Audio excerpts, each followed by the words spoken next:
Welcome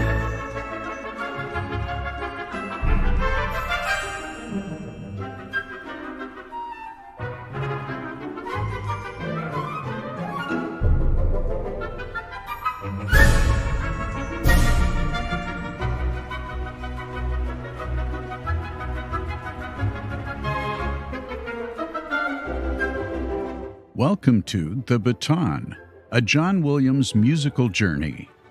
Join host Jeff Commings as he takes you through the career of the illustrious film composer John Williams, starting with his debut in 1959 through more than 100 films in 60 years.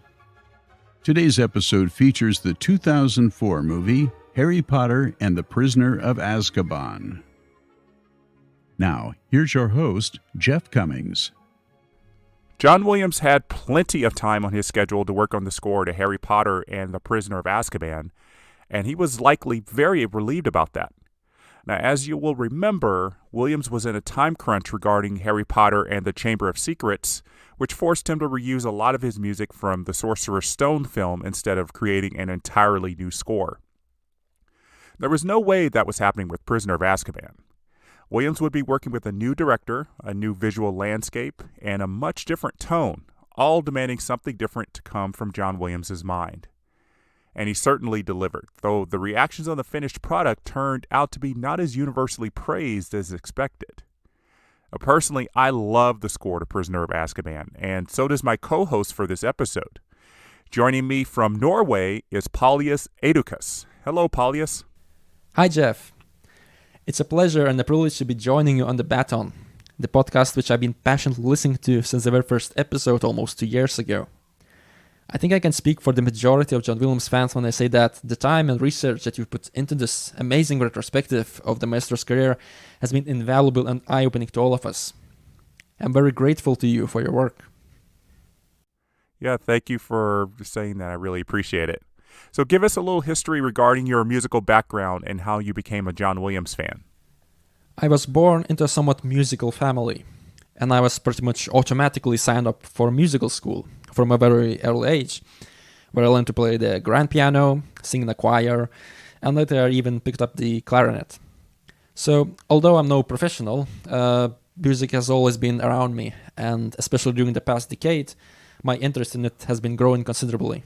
I have also always been an avid fan of science fiction and fantasy, and naturally, as a kid, I encountered the Star Wars universe, with which I immediately fell in love. I'm sure that the music was essential in this, since I remember humming those iconic tunes all the time as I played with wooden swords outside, imagining myself to be a Jedi Master. As time went by, I got into more films, such as E.T., Jurassic Park, and Harry Potter.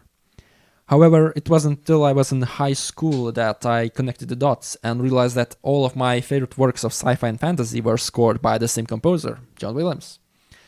That was what led me to a deeper appreciation of film music, and as I began exploring the influences of my favorite film composers, what led me to a renewed interest in classical music in general. About 5 years ago, I discovered the John Williams Fan Network, and that marked the time when I really started calling myself a fan. I began hoping for a concert in Europe. That almost happened in 2018, and it finally happened in 2020 with the Vienna Philharmonic. I took my sister and my cousin along, who are also big fans, not least due to my influence, and that concert was an unforgettable experience. There's something very heartwarming about seeing your favorite film composer conduct the best orchestra in the world, in a world-famous Golden Hall, and an elite musical community, which has always had a kind of snobbish and skeptical attitude towards film music. So, seeing those walls finally break down, and the standing ovations kick in, and the glowing reviews pour in, was a very emotional and uplifting experience, both for John Williams, I'm sure, and for the fans. I'm so glad you're able to do that. It's just another person who was able to see that concert live. I'm jealous, Paulius. I just really wish I had been able to be there. So congratulations on being able to experience that. So where does the score for Harry Potter and the Prisoner of Azkaban fit in your list of favorite John Williams scores? I consider it to be one of John Williams' best works.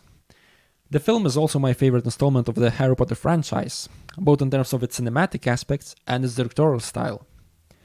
It has a very English feel to it, because it was filmed on location more than inside the studio, which was a first for the franchise. and it certainly takes a darker turn. The darkness of Prisoner of Azkaban can be seen not only in the gloominess of its screenplay, but also in its visuals. Most scenes take place at dusk, at night, or under cloudy, thunderous skies. That's why those bright, hopeful moments, such as Harry successfully using the Patronus charm, become so powerful and craved for. And also, our three heroes are now 13 years old, so it's time for them to start growing up, and a lot of what transpires in this third year will cause them to do so. The necessities of changing the look certainly meant Chris Columbus wouldn't be the right choice to continue as director. Even the most depressing movie he had made up to that point, which was Stepmom, had a slightly happy aura around it the entire time. Now, that certainly wasn't going to work for Prisoner of Azkaban. But Columbus stayed around as producer, serving to help with the transition. So in comes Mexican director Alfonso Cuaron. I read the announcement in 2003 that he was taking over directing duties, and I was excited when I read it. One of my favorite movies is A Little Princess from 1995, which was Cuaron's first American language film. And incidentally, also a Warner Brothers movie. On the surface, A Little Princess is a movie for kids, but there is a lot of dark stuff lurking underneath. Now, that sounds a lot like Prisoner of Azkaban. J.K. Rowling, the author of the Harry Potter novels, said in many interviews that she was impressed by Cuaron's work on Y tu mamá también, the sexually charged Mexican film from 2001. That was a breakthrough for the director and its male co-stars. The style of Y tu mamá también and Cuaron's desire to experiment with long shots and camera movements impressed everyone involved. And the revolving door of top British actors brought in new talent for the third film. Emma Thompson came in as the mystical teacher Trelawney. David Thewlis was supposed to play Professor Quirrell in Sorcerer's Stone, but got the role of the new Defense Against the Dark Arts teacher R.J. Lupin instead. And biggest of them all was Gary Oldman as the new villain Sirius Black. But the most talked about casting choice was for Albus Dumbledore. You remember that Richard Harris died shortly before the release of Chamber of Secrets, and many names were considered as a replacement. Now, Harris's family wanted good friend Peter O'Toole, but instead it was Michael Gambon who took the job. Now, going back to A Little Princess, it was scored by Scottish composer Patrick Doyle, but Doyle was not going to get a reunion with Cuaron because Williams was already attached to write the score before Cuaron was hired. The Maestro started his work on this project near the end of 2003 after debuting 2 concertos in the fall. Now, what's so unique about this score is that Williams almost completely disregards the music he wrote for the previous 2 films, something he had never done for any of his sequel scores. Many people were disappointed by the fact that John Williams had abandoned pretty much every theme he had written for the first 2 films. Many feel, even to this day, that the Azkaban score is not as iconic, memorable, or as good as Sorcerer's Stone and the Chamber of Secrets. My opinion, however, is the exact opposite of that. I think that the film demanded an entirely new kind of music. Those well-known, sweet and celebratory themes would have felt completely out of place in Azkaban. And Cuaron correctly assessed the need to start from a blank canvas and a blank score sheet. And gone are the fanfares for Gryffindor and Quidditch, and the friendship theme for our 3 main characters is totally scrapped as well. Although Voldemort is mentioned a lot in this movie, he never appears, so his theme doesn't show up either. The only thing that remains from the previous 2 scores is, of course, Harry's main theme. And not putting that in the score would be like starting a Star Wars film without the great fanfare. Oh, and there is a bit of the magic theme at the end of the film for us to enjoy as well. What amazes me is the infinite complexity and variety of the music heard in the film, and the way in which John Williams joins all those cues together into a coherent whole. Azkaban features music written in the style of the medieval Renaissance. It has classical waltzes, it has bebop jazz, it has fugue-like compositions, atonal and minimalistic cues, as well as source music that doesn't just passively sit there doing nothing, but which interacts with the underscore, producing effects which I have never experienced before. I really can't wait to dive into the soundtrack, Jeff. Well, Paulius, let's not waste any more time. Just about every musical cue tells a great story that is begging to be told, and we'll discuss a lot of them. Which cue do you want to discuss first? How about we start with the new themes that Williams composed for the film? Yeah, sounds good to me. So you might remember that Williams wrote a theme for Harry's family in Sorcerer's Stone, heard whenever Harry's parents are mentioned. We're still talking about Harry's parents in Azkaban, but that family theme from Sorcerer's Stone is replaced by entirely new music. And it feels more connected to Harry's theme because it is also, like Harry's theme, written in 3/4 time as a waltz. I'd say that the theme, let's call it the past theme, as is often heard when Harry reminisces about his past, has a slight English folk sound to it, no doubt because of its similarity to the folk song Greensleeves. It really synergizes well with the more Renaissance cues of the Azkaban score. We first hear it when Harry goes to his room, angry that the visiting Aunt Marge had insulted his parents. The camera glides towards the nightstand, on which we see a moving portrait of Harry's parents.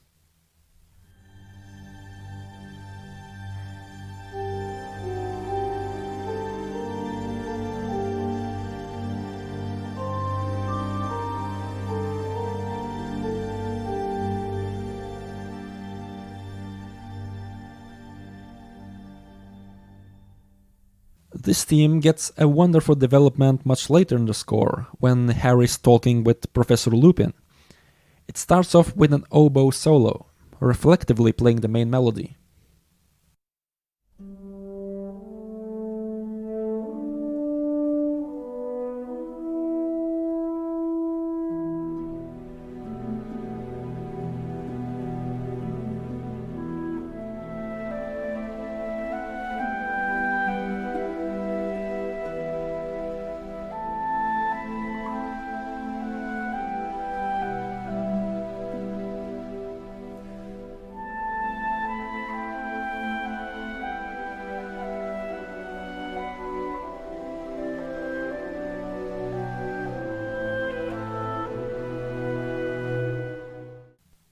The oboe holds a special place in my heart.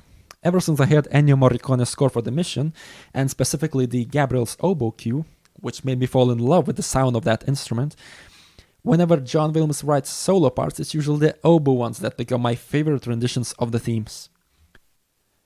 After the oboe, a recorder gives us another statement of the theme, and then we hear a transition into the Hedwig's theme, as the camera follows Hedwig's flight towards the clock tower. Once the camera centers in on the tower, we hear the last transition back into the past theme, now played by the horns and woodwinds.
I really like the Hedwig's theme insert in this piece, and the way John Williams effortlessly transitions between the pieces.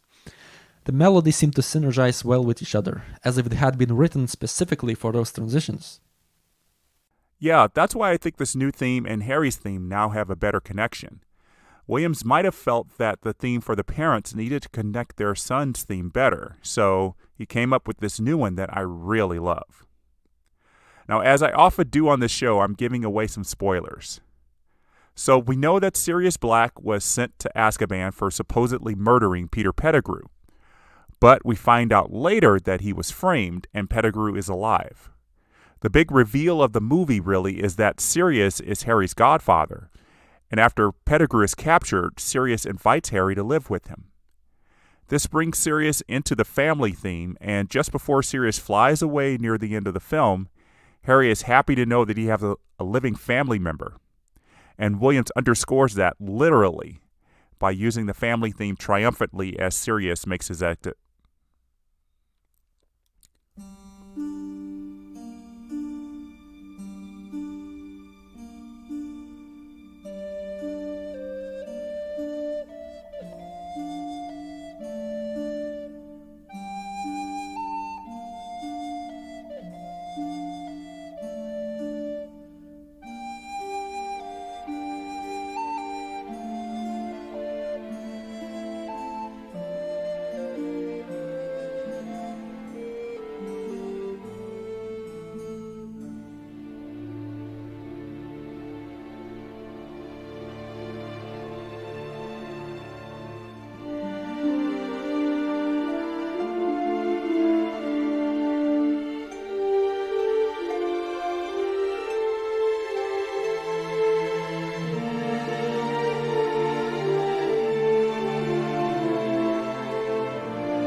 But the best moment for the family thing comes when Harry first conjures up the Patronus charm, which will help him if he ever encounters another Dementor. He has to find a powerful memory to make the Patronus strong, and his memory is, of course, his parents. So when Harry uses the charm on a boggart who appears as a Dementor, Williams gives us a very triumphant and bold rendition of the family theme.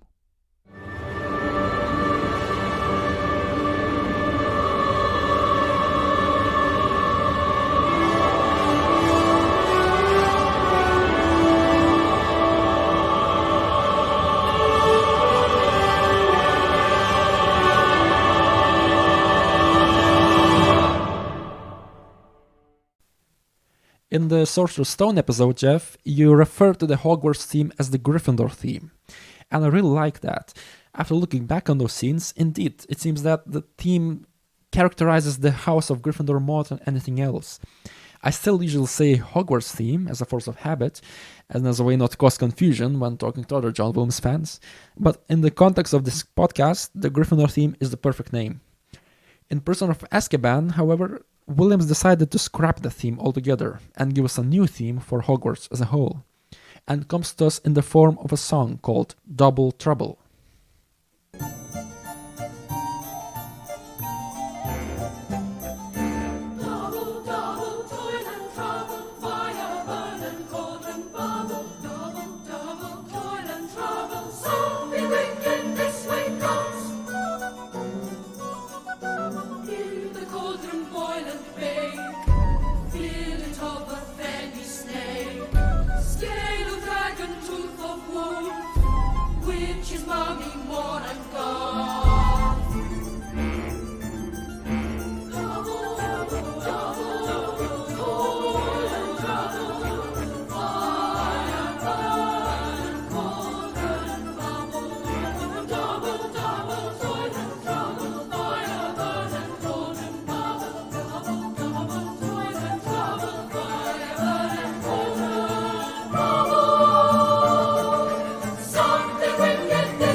Alfonso Cuaron asked John Williams to compose the song for the film, and the words from William Shakespeare's play Macbeth were chosen as its lyrics.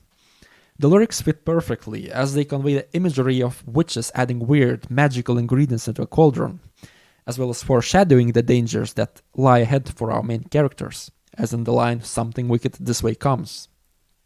But it doesn't really feel that ominous to me. And I think Williams orchestrates the song to show that these young wizards and witches probably find the words spoken by these witches in Macbeth to be a bit comical and light. Now, Williams takes this song, performed on the first night at Hogwarts, and converts it right away into thematic material. It's best used in the fun scene when the fat lady in the portrait for the entrance to Gryffindor House hides in another painting while she fears the appearance of Sirius Black.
I think it's best to talk here about the exciting instrumentation choices Williams made in Prisoner of Azkaban.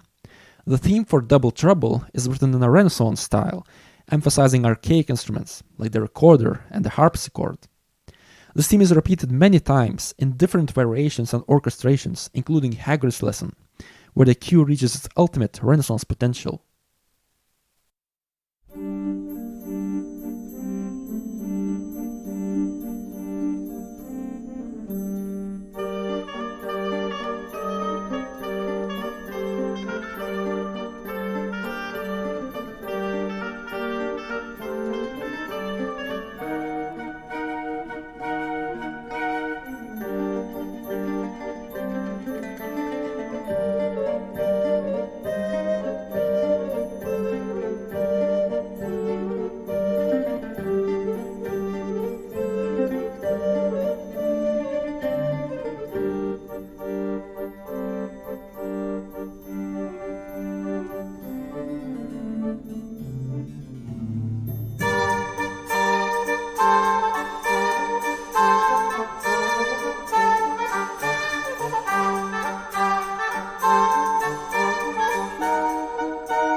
Yes, it makes the Wizarding World feel very, very English.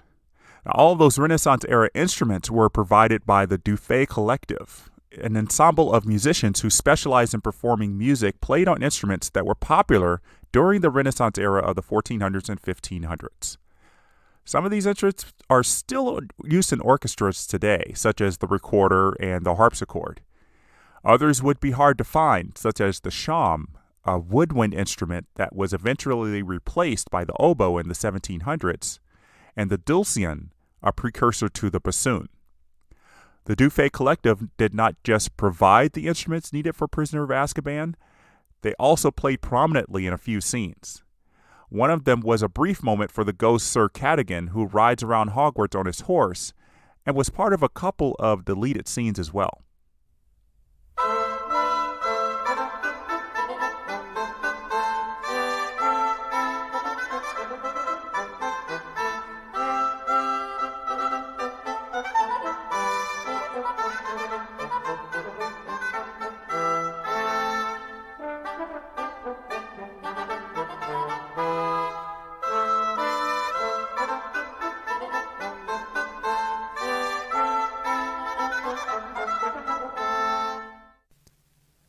The theme for Sirius Black is very minimalistic and self-contained. There's no massive symphonic theme, but only 3 notes. And the dissonant harmony between the minor and major seconds is very powerful and sufficient to create a frightening, sinister mood. This is typical of Williams. Remember the theme from Jaws, or even Voldemort's motif in Sorcerer's Stone and Chamber of Secrets, which is constructed in the same way. We first hear Sirius' theme when Ron's father tells Harry more about Sirius. The shawm plays first the source music, then John Williams weaves in Sirius' theme on the strings.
This is not the last time that we hear a fusion of source music and the score of the film.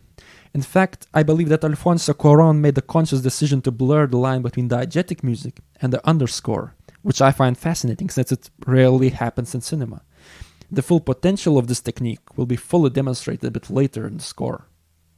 And those notes played on the harpsichord will come back to us later as well. Sirius's theme doesn't play very much. It plays very briefly in the Quidditch match music, and then not again really until we see Sirius in the flesh.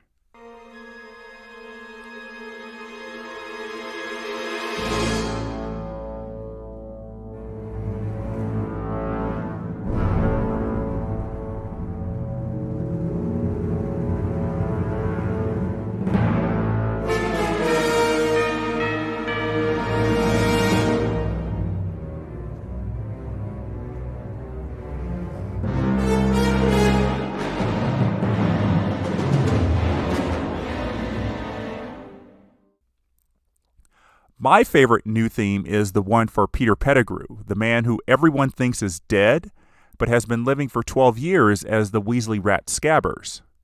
His theme played in the early scene in the film on the harpsichord when Harry is learning about Sirius Black, but it's in a disjointed way.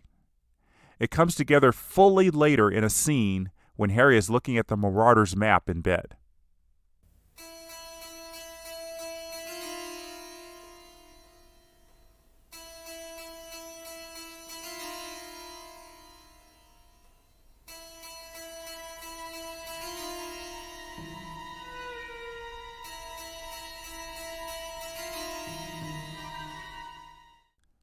This theme continues its big moment as Harry sees Peter's name on the Marauders map, which we are told a few times never lies about a person's location in Hogwarts.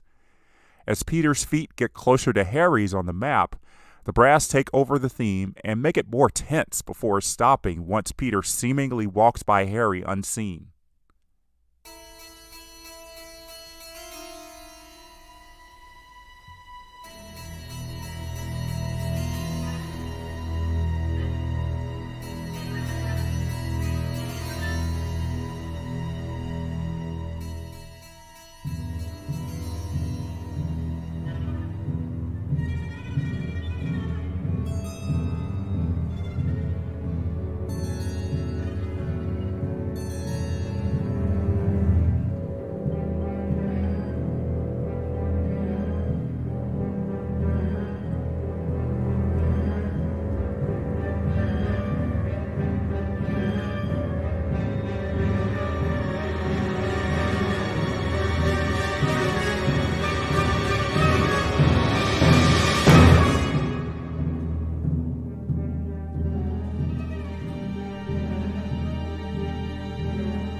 This music was used almost note for note in the scene when Pettigrew is transformed back into a human and confronted by Lupin and Sirius. Williams composed original music for the scene, but I think it was a wise choice to reuse the music. If you feel that the themes for Pettigrew and Sirius sound similar, you're not wrong. In fact, they are mirror images of each other. Listen to the Sirius motif, which moves downwards by a semitone and then upwards by a tone. And now listen to the motif from Pettigrew's theme, which moves upwards by a semitone and then downwards by a tone. Here's Sirius again. And here's Pettigrew. I think that this symmetry of the motifs is not coincidental, and I believe that their relatedness is meant to show the mysterious and confusing nature of Sirius and Pettigrew, as Harry tries to figure out who really betrayed his parents. Yeah, even after we find out the truth, they have a strong connection that remains in the music. A lot of the music in the film is written mostly for individual scenes or for specific actions that may not be attached to a person or creature. but they are all such rich, complex compositions that remind me of the music for the tennis game in The Witches of Eastwick or the asteroid field chase in The Empire Strikes Back. One of those scenes kicks off the movie in a comical fashion. It's the Aunt Marge scene, somewhat reminiscent of the work of Sergei Prokofiev, in particular his ballet Cinderella.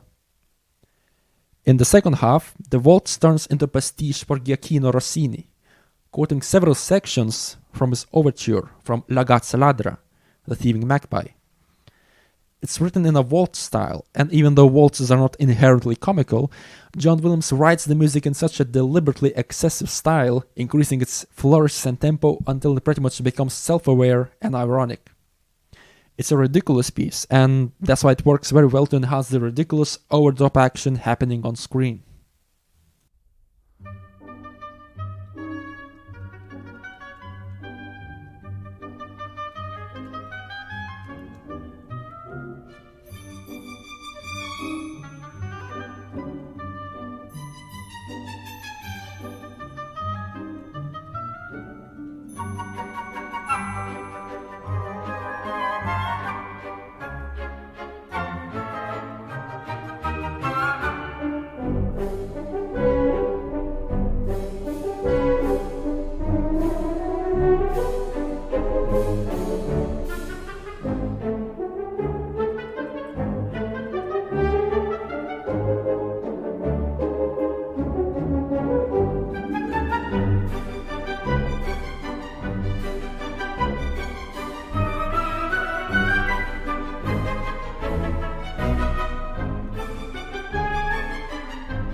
I like the tuba here.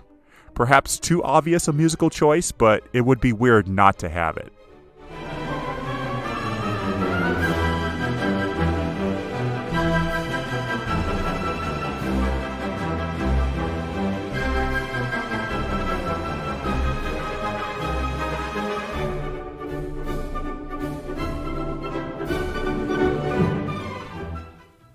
Instead of going for the obvious cadence to finish the piece, Williams uses a dissonant chord, which sounds wrong, but creates a lot of character.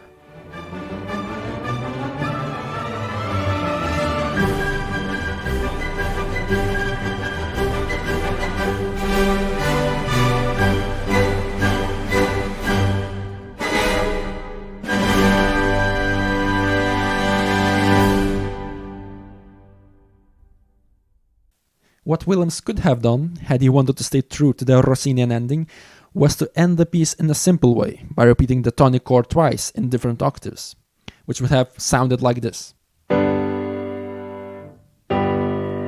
This is indeed how Rossini's overture ends. Instead, Williams complicates the penultimate chord by introducing tension in the form of minor ninths. These are intervals that are relatives of minor seconds, and they sound just as dissonant, only that they are separated by an additional octave. The intervals are G natural and G sharp an octave above, and D natural and E flat an octave above.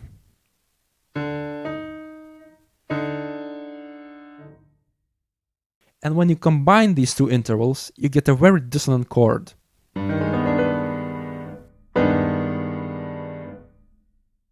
This dissonance creates a sharp contrast in the otherwise consonant piece, and it makes the ultimate resolution feel more satisfying.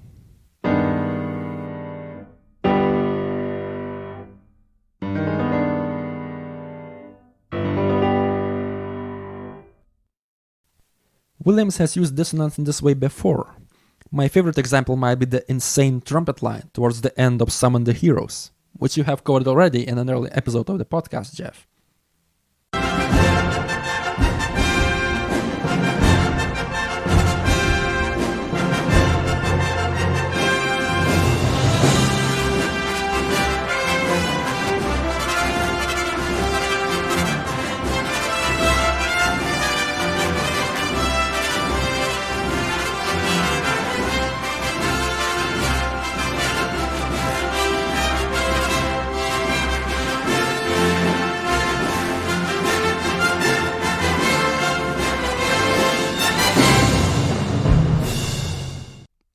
Yeah, that's a great, absolutely great ending to Summon the Heroes, and you make a good point about why it sounded so weird yet so wonderful.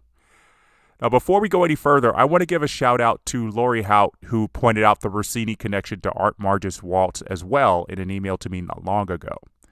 I'm glad there are people out there with a great encyclopedia of knowledge about classical music. So thanks to Lori and to you, Paulius, for pointing out the homage to Rossini. Let's listen to the final minute of Rossini's overture to La Gasa Ladra for a little comparison.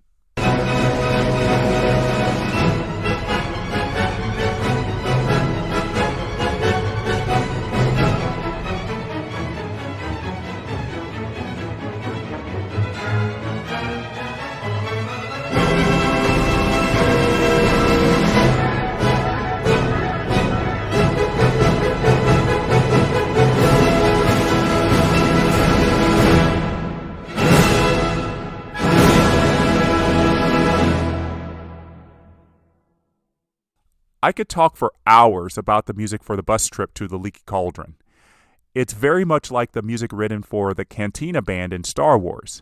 It feels out of place, but it fits the scene, and you can't imagine anything better for it.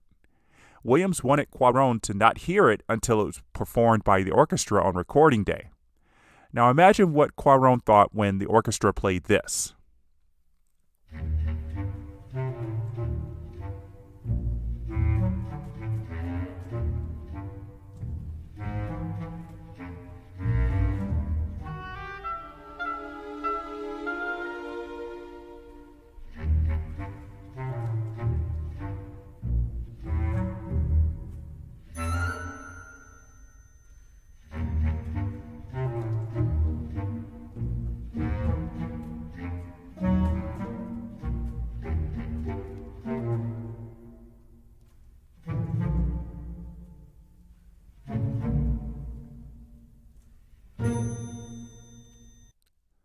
Nothing strange there, just a bassoon having a little comical fun as Harry and the bus conductor banter.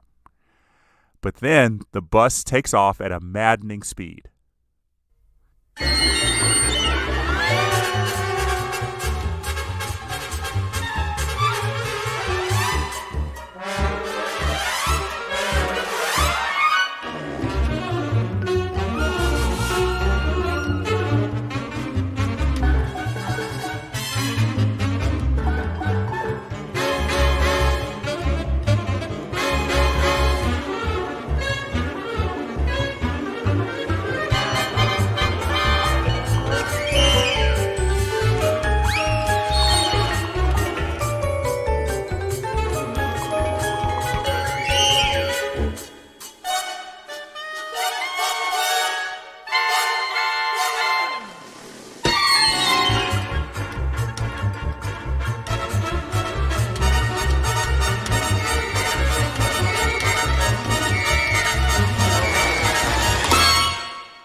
I love that stuttering staccato by the trumpets at the end there as the bus approaches an elderly woman in the street and stops on a dime, knocking Harry into the window.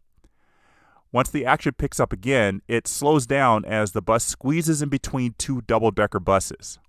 Now here, Williams takes an accordion to convey the squeezed feeling and the calliope to make it comical. The calliope can best be described as a steam organ, and you'll hear that under the slow-motion performances of the other instruments.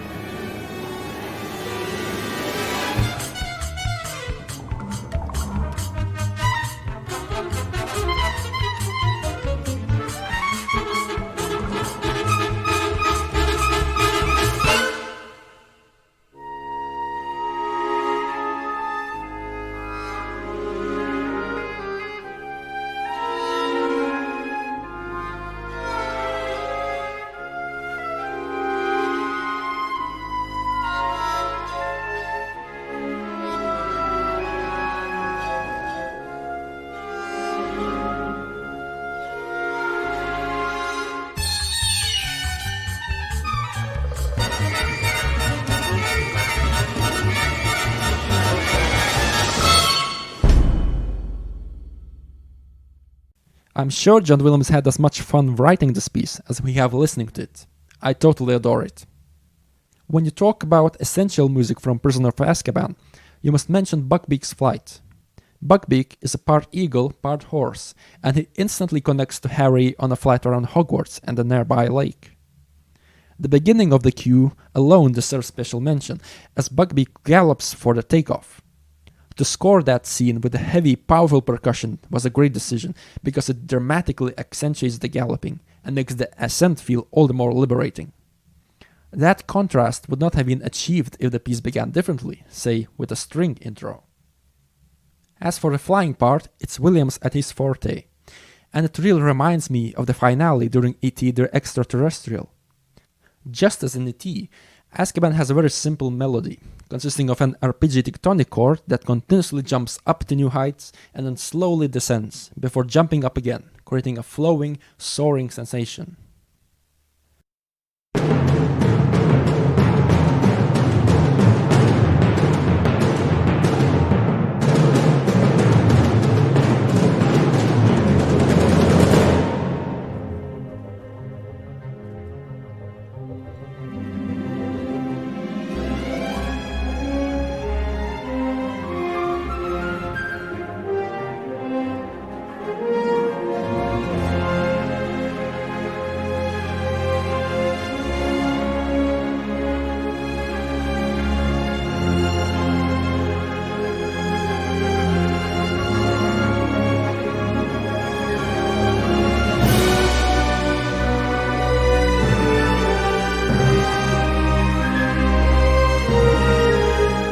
What really makes the melody powerful is the rich, woodwind-heavy orchestration underneath it, which I really love.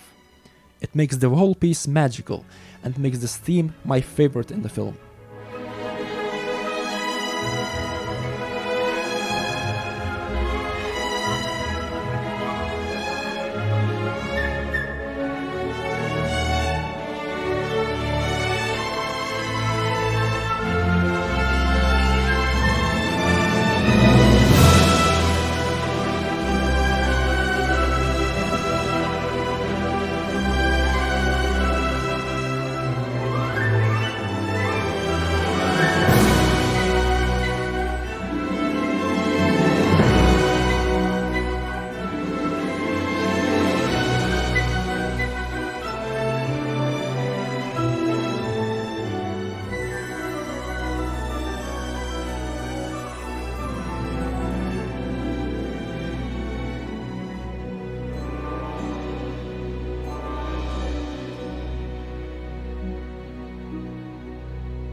It took me a long time to appreciate the music for this scene, Paulius. As Buckbeak took off for the skies with Harry, my mind felt that this was nowhere near the level of genius that Williams wrote for E.T.'s flight or Superman's flight. Yes, E.T.'s theme has a set of descending notes as well, but with Buckbeak, I never felt that the music was conveying the feeling of flight. It took me almost a decade to get close to an appreciation of this theme. I guess my immense love of the flying theme for E.T. probably made it hard to accept this as another great one by John Williams. One thing that might help you, Jeff, is another interpretation of the music. This theme comes back as Buckbeak carries Harry, Hermione, and a newly freed Sirius over Hogwarts, but it also shows up in a very subtle way when Harry and Hermione first begin their time travel adventure. When Hermione realizes that they could still save Buckbeak's life, the thematic melody returns for a brief, subtle moment, which is why I think that the theme might symbolize something more than mere flight or Buckbeak. It feels like a theme for freedom.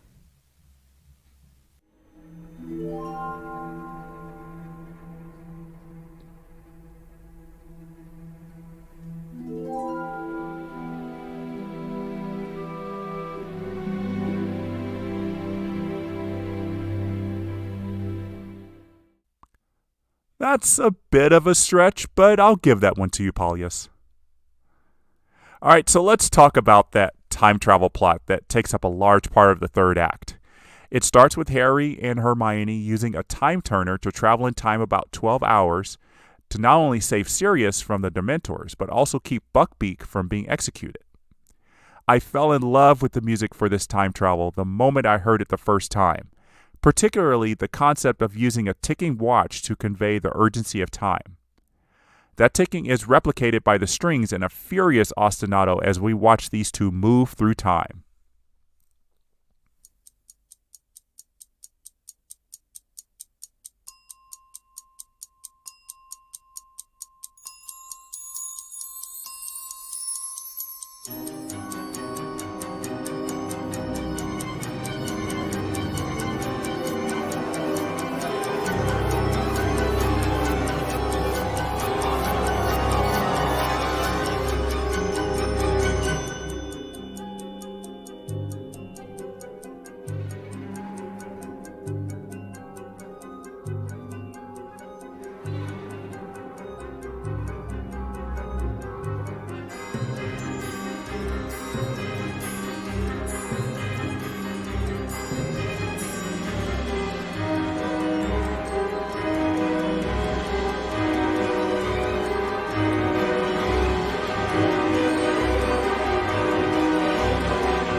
I recall that Hans Zimmer did a similar thing in Christopher Nolan's Interstellar, and even more prominently in Dunkirk. But otherwise I really don't know any film examples where the clock becomes such an important part of the score. Another cool fact is that upon activating the time turner, we can briefly hear several instruments playing in reverse, mirroring the fact that we visually see time in the room being reversed as 9 changes back into day.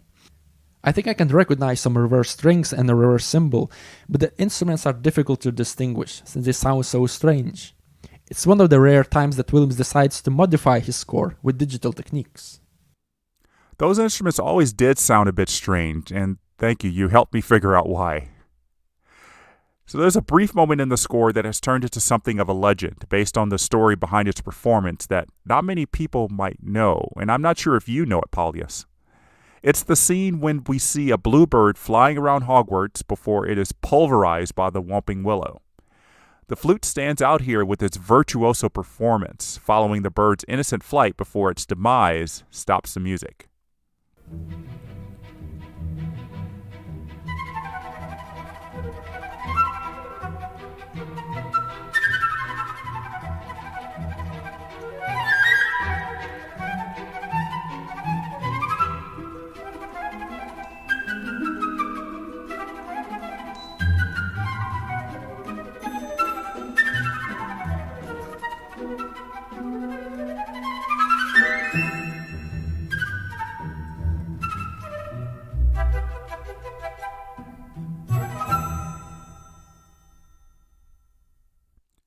The flute was played by Karen Jones, and it was part of the first day's performance of the score.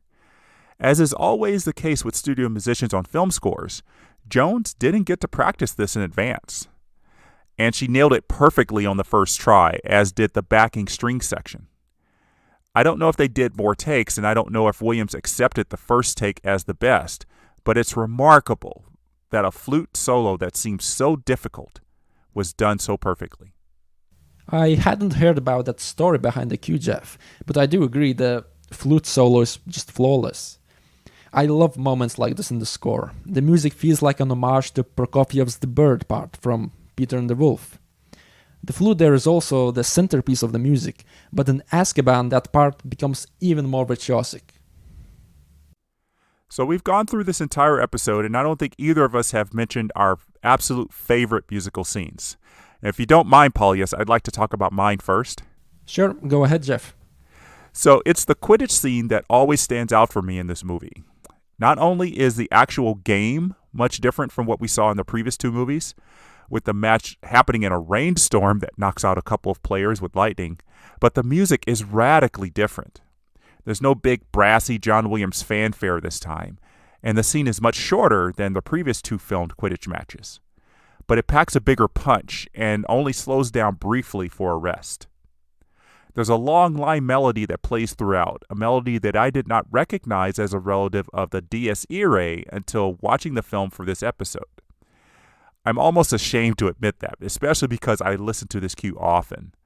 But when breaking apart the melody, I can hear it clearly, and it matches the scene perfectly with the lightning strikes and the eventual appearance of the Dementors creating havoc all over the place.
That brief rest comes here when Harry sees a dog-like figure in the clouds, with Sirius Black's theme playing quieter in the film version than it does here.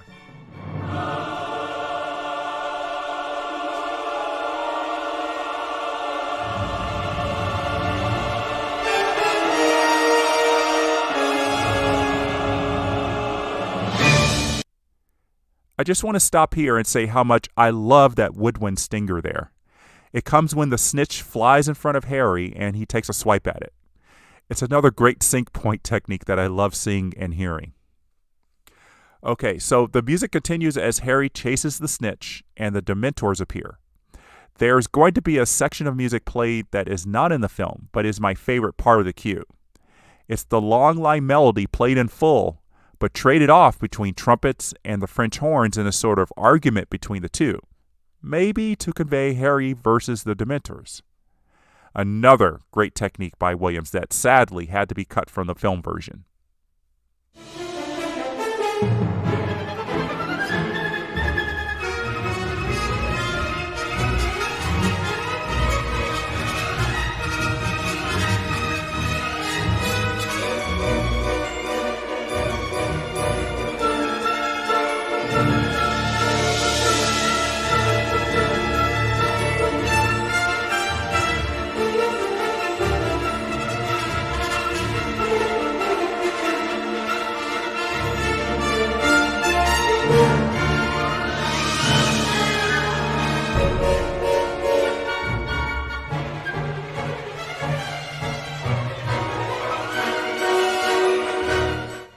The Dementors chase Harry, and the Dies Irae really makes itself known.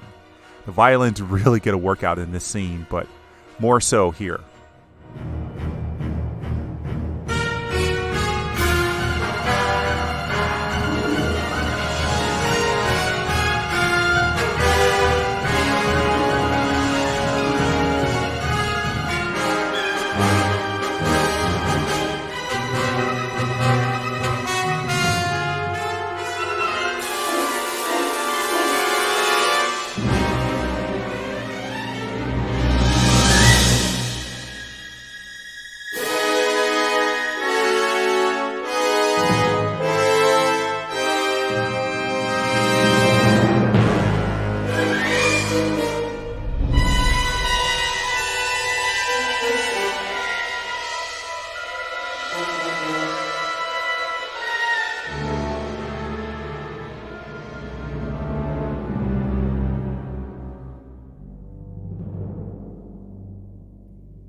The energy in this scene is off the charts, both visually and musically.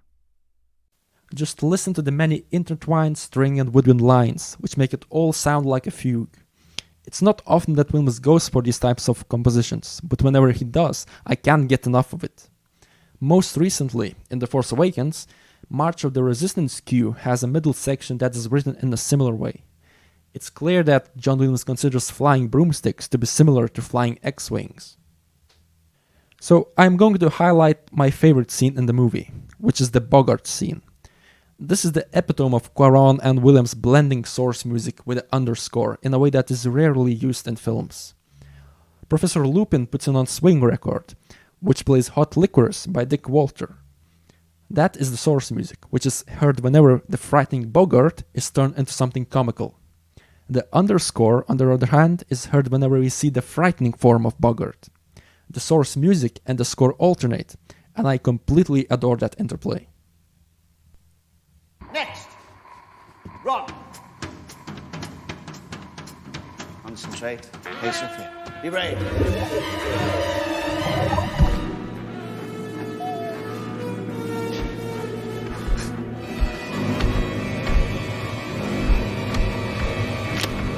Wander the ready, Ron. Wander the ready. Ridiculous. Yes! See? Very good, very good. Marvelous. Absolutely very, very enjoyable. Parvati, next. Step up. Show us what you see.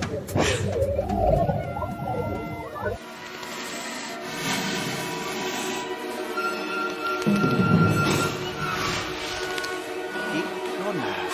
Steady. Ridiculous. Next. Step up, step up. I like that Harry gets to face the Jack in the Box, because a clown is an ambiguous character. This ambiguity is ingeniously reflected in the music. It's exactly at this moment in the film that the source music and the underscore fuses into one, where the boundary between the two becomes diluted. It's really difficult to figure out what you're hearing. Is it Lupin's record player? Is it the sound effects? Or is it John Williams' orchestra? John Williams uses this very ambiguity to strike fear into every listener. The strings suddenly become reminiscent of the rhythmic, terrorizing strings in Bernard Herrmann's score for the Psycho. Only in Azkaban they are much slower and glide upwards.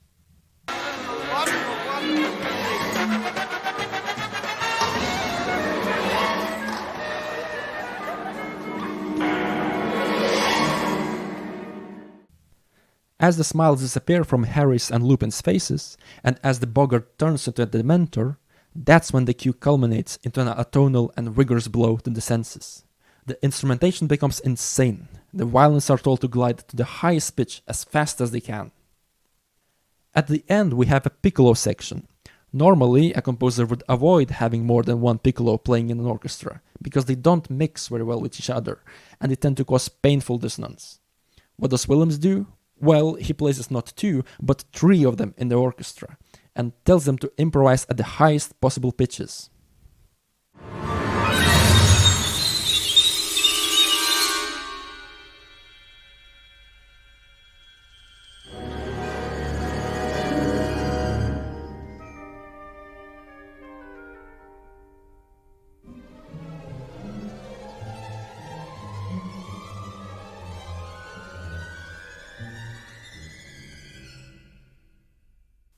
I cannot get enough of this cue. It's a masterclass in scoring, and it makes me feel sad that John Williams and Alfonso Cuaron didn't have more projects together.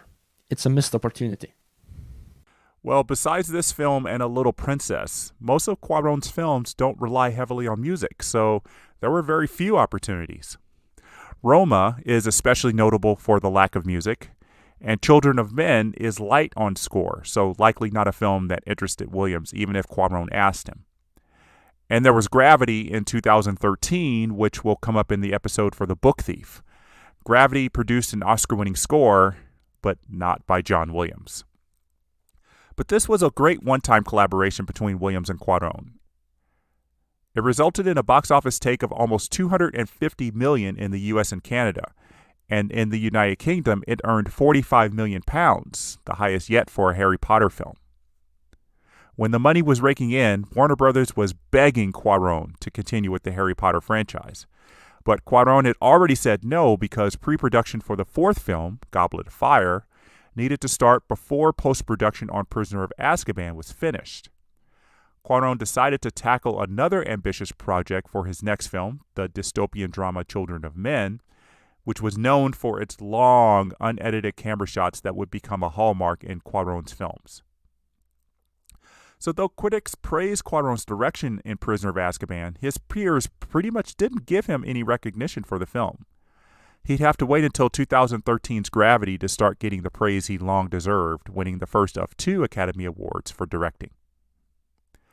So with the Academy changing its views on the rules for scores for sequel films, John Williams was once again in the running for another Oscar. The original score nomination for Prisoner of Azkaban was Williams' 43rd overall Oscar nomination and his 31st for original score. I had high hopes the Academy wanted to right the wrong that they made by not giving him the Oscar for writing the score to Sorcerer's Stone, especially since the other nominees that year seemed a bit light. I do enjoy James Newton Howard's work for The Village and Thomas Newman's music for the Lemony Snicket film. Seeing John Debney on the list for Passion of the Christ was interesting, and Jan A.P. Kaczmarek for Finding Neverland was the 5th nominee. And it was that score by Kaczmarek that won the Oscar. Not the choice I would have made if I had to choose one besides Williams. But the Oscar choice went with the history of the Academy often giving the award to a score written for a Best Picture nominee. Only 5 times in the previous 15 years did the original score Oscar not go to a Best Picture Oscar nominee. You can find the video of Kaczmarek accepting the award on YouTube, and you can see that Williams is not pleased with the announcement. I'm sure he felt, as we all did, that his work to turn the Harry Potter music on its ear deserved the Oscar. I absolutely agree with you, Jeff. The competition for the best score that year didn't seem that tough, and it appeared that John Williams was well on his way to snatching his 6th Oscar. Unfortunately, that didn't happen, as the Academy does sometimes like to cast their votes in a formulaic way. I won't lose sleep over that though. The Oscars should be treated more like a lottery anyway. The important thing is that all Harry Potter cues have been commercially available for 2 years now, thanks to the box set produced by Mike Matessino. And to me, as a fan of those scores, having access to all the music is even more important than the Oscar statute. Yeah, you're probably right.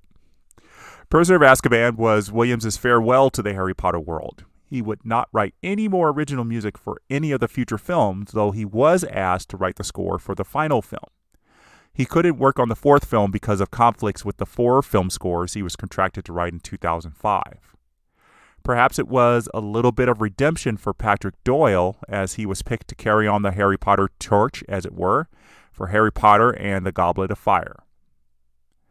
The Maestro wrapped up his work in London for Azkaban in late March 2004, then hopped on a plane to return home to Los Angeles and start working on his next film. Steven Spielberg already had an early cut of his comedy drama set for a summer release, and Williams set pencil to paper in April and created music for Spielberg's film The Terminal. And that's the subject of the next episode of The Baton. Paulius, it has been a lot of fun, so much fun discussing the score to Harry Potter and the Prisoner of Azkaban with you. I am absolutely amazed by the artistry of this score every time I hear it, and will always count this among my favorites. It was a pleasure discussing the Prisoner of Azkaban score with you, Jeff. As I've said before, I also consider it to be one of John Williams' best scores. And I'm really grateful to you that you invited me to share my favorite cues with you and your listeners.